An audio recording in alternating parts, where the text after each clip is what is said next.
Praise the Lord, brothers and sisters. இன்னைக்கு நம்ம டே 37 and 38 தான் பார்க்க போகிறோம். நம்பர்ஸில் சாப்டர் 28லேருந்து 35 வரைக்கும் பார்க்க போகிறோம். ஃபஸ்ட்டு நம்ம சாப்டர் 28 நம்பர்ஸில் பார்த்தலாம் என்ன சொல்லுதுன்னு.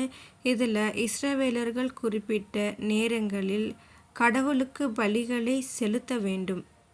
இந்த அத்தியாயம் தினசரி வழிபாட்டிற்கான பலிகள் மற்றும் ஓய்வு நாள் மற்றும் மத பண்டிகைகளை விவரிக்கிறது.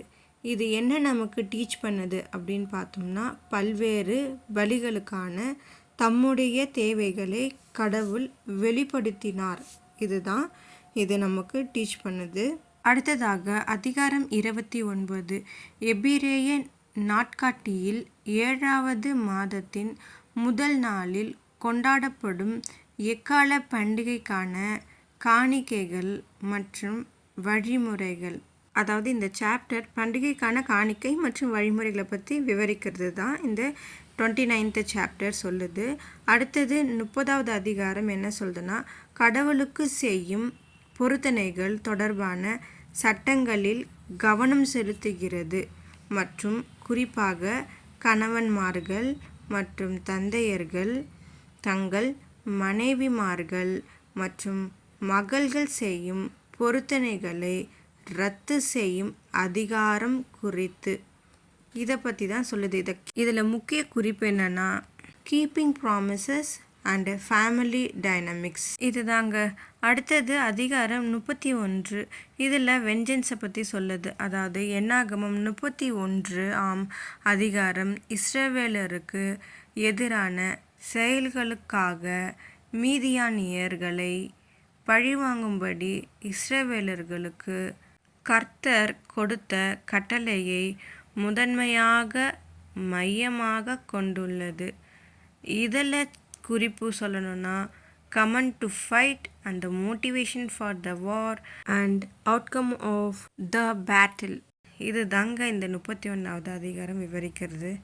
அடுத்ததாக நம்ம டே 38, அதாவது நம்பர்ஸ் 32லேருந்து 35 வரைக்கும் பார்த்தலாம். ஃபஸ்ட்டு 32 அதிகாரம் என்ன சொல்லுது அப்படின்னா, ரூபன் மற்றும் காத் கோத்திரத்தினர் மோசேயிடம் யோர்தான் நதியின் கிழக்கு பகுதியில் குடியேற அனுமதிக்குமாறும் அந்த நிலம் தங்கள் கால்நடைகளுக்கு ஏற்றதாக இருப்பதால் அதை தங்கள் சொத்தாக கோருமாறும் கேட்கிறார்கள்.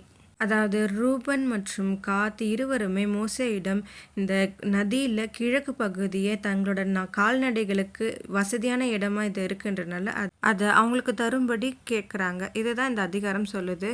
அடுத்ததாக அதிகாரம் 33. என்னாகமம் 33ஆம் அதிகாரம் முதன்மையாக இஸ்ரவேலர்கள் எகிப்திலிருந்து வெளியேறிய பயணத்தை விவரிக்கிறது மற்றும் வனாந்தரத்தின் வழியாக அவர்களின் பயணத்தின் பல்வேறு கட்டங்களை பட்டியலிடுகிறது.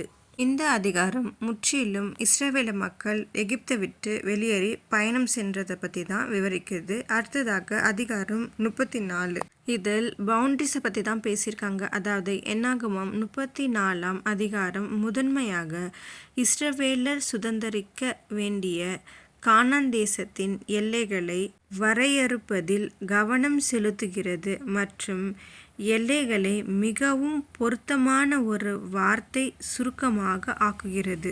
அடுத்ததாக அதிகாரம் 35.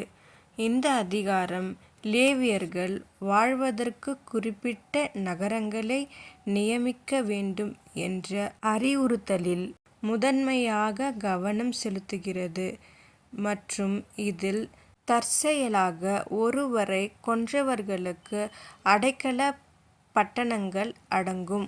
நம்ம இதுவரைக்கும் பார்த்த அதிகாரத்தில் நிறைய விஷயங்களை பார்த்துருப்போம். Like trumpets, vengeance and boundaries, இந்த மாதிரி நிறைய விஷயங்களை பார்த்துருப்போம். இதெல்லாம் உங்களுக்கு யூஸ்ஃபுல்லாக இருந்திருக்கும்னு நினைக்கிறேன். ஓகே, நம்ம ஜெபம் பண்ணி முடிச்சுக்கலாம். அப்பா பிதாவே, எங்களை ஆசீர்வதிங்க, எங்களை பலப்படுத்துங்க, எங்களை வழி நடத்துங்க, எங்களுக்குள்ளே இருக்க தீய குணத்தை எடுத்து போடுங்க இயேசுவே, ஆமேன். ஓகே பிரதர்ஸ் அண்ட் சிஸ்டர், நம்ம அடுத்த வீடியோவில் பார்க்கலாம். Subscribe my channel.